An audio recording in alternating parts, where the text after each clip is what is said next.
This is the Deity, a shotgun microphone from Aputure, which, as the name implies, they're pitching as a high-end product against some legendary opposition from companies such as Sennheiser. There's no inbuilt power, so it has to take 48 volts phantom power from your recording device. It's a medium-length shotgun coming in at 250mm, and it's only 19mm diameter, which is quite tiny. See it here against a Sennheiser ME66 by comparison. That means you may have to pad any mic holders to make it fit. Look at this huge gap on my Canon XF200.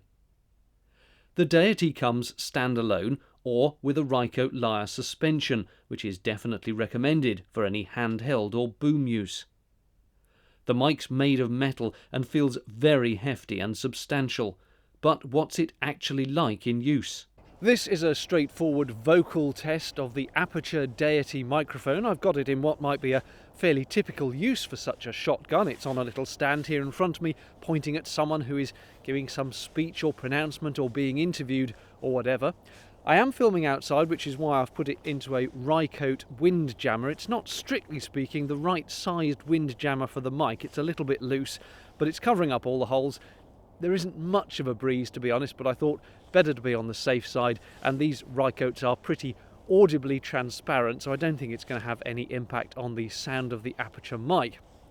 What I'm going to do is read a passage from Shakespeare. Bear in mind, I am no Shakespearean actor, and I will swap between it being recorded on this mic, the Aputure Deity, and a Sennheiser ME66. Now, the ME66 is not the mic that Aputure say they're putting this up against. They say it's up against Sennheiser's much more expensive MKH60. I don't happen to have an MKH60, and price-wise, the ME66 is more in the ballpark of the Aputure. Now, I would ideally have them both next to each other, but I've only got one wind jammer and I don't want to do one with and one without, so I'll record it first into this one and secondly into the ME66. Domestic fury and fierce civil strife shall cumber all the parts of Italy. Blood and destruction shall be so in use, and dreadful objects so familiar, that mothers shall but smile when they behold their infants quartered with the hands of war. All pity choked with custom of fell deeds, and Caesar's spirit, ranging for revenge with Arte by his side, come hot from hell, shall in these confines with a monarch's voice cry havoc and let slip the dogs of war, that this foul deed shall smell above the earth with carrion men groaning for burial. I did say I am no Shakespearean actor. Right, with that done, and bearing in mind this is the ME66, I'm going to do something very unpleasant to the Aputure microphone. Aputure say this is a durable microphone. In fact, they actually say extremely durable, and they say they've drop tested it to 1.5 meters. So, the ground I'm currently standing on is, it's a sort of gravel track. We've had a hard frost overnight, so it's fairly solid. There'd normally be a little bit of give in it, I think. Right, 1.5 meters is this high. So let's do some drop tests. First of all, I'm going to drop it onto this gravel track. It pains me to do this, but ouch.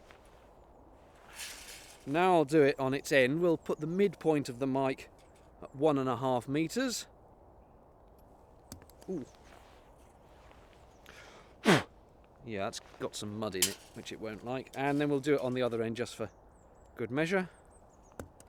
Okay, I'll now plug it back in and we'll see if it's still working. I've now swapped back to the Aputure Deity microphone after dropping it as you saw, so I'm just going to keep rambling for a few seconds so you can hear what the quality of the microphone is like now after being dropped on its head and on its bottom and on its side. There were some bits of gravel picked up from the roadway which I've flicked out with my fingernail and brushed the little bit of dirt off. Hopefully the microphone has survived unscathed, but that's not the end of the challenge. You see, Aputure also say that this microphone is sufficiently durable and the bits inside it coated with something that it can be fully immersed in water. Now, I live on a boat.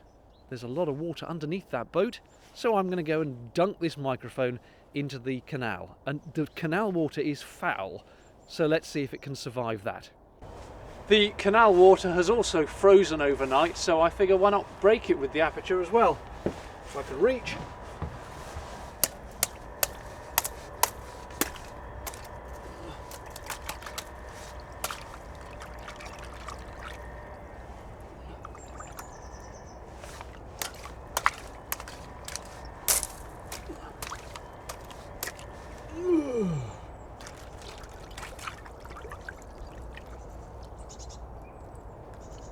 Aputure told me to dry the mic out for 2 days, but I couldn't resist hearing how it sounded immediately after the dunking, and it wasn't promising.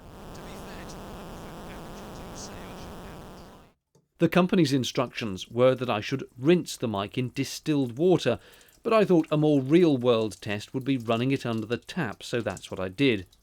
They also said it should be dried out for 2 days in a dry box, but who's going to do that? Instead, I have a wood burner, so I put the mic above it and off to the side to get warm, and left it there overnight. But would it work come the morning? It's now the next morning, and the Aputure microphone was sat next to the stove all night. The stove was banked up and left on simmer, so the microphones had at least 12, if not more, hours of drying time.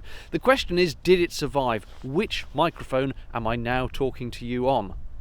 Well, the surprise is, this is the Aputure Deity. It seems to have dried out perfectly happily and is back to full normal working order again, so very impressive performance after being dunked, dropped and smashing its way through the ice. Well done indeed. There is a further test I need to carry out, and that is what the off-axis rejection is like. This is a shotgun microphone. Obviously it's supposed to pick up sound from in front of it, but less so from the side. So here I am talking in front of it, and as I continue to talk, I'm just going to go round to the side. So I'm over here. Is it still picking me up? I'll go back towards the front, and then I'll go round the other side as well, which should of course be much the same as the original side. What's it like from behind it? Here I am speaking behind the microphone. 1, 2, 3, 4, 5, 6, 7, 8, 9, 10, and ultimately I'll come back to standing in front of it again.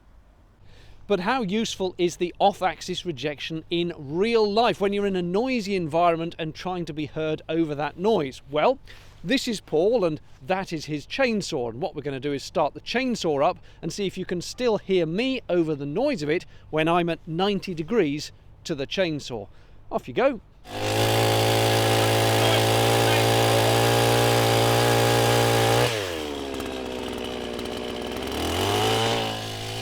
And the question is whether you can hear me with the microphone now pointing at me and the chainsaw at 90 degrees. If you can hear me over that noise, then the microphone is doing a good job of off-axis rejection. In conclusion, this is an impressive mic. Whether you like the sound or not is entirely subjective, but it's certainly very clear with little inherent noise from the mic. The Deity is solidly built, the kind of mic you could fend off intruders with, and it seems it would still work afterwards. Having drop tested, drowned and smashed the Deity through ice only for it to carry on regardless would certainly give this reviewer confidence to take it out on the road. For a very reasonable price, this has to get a thumbs up.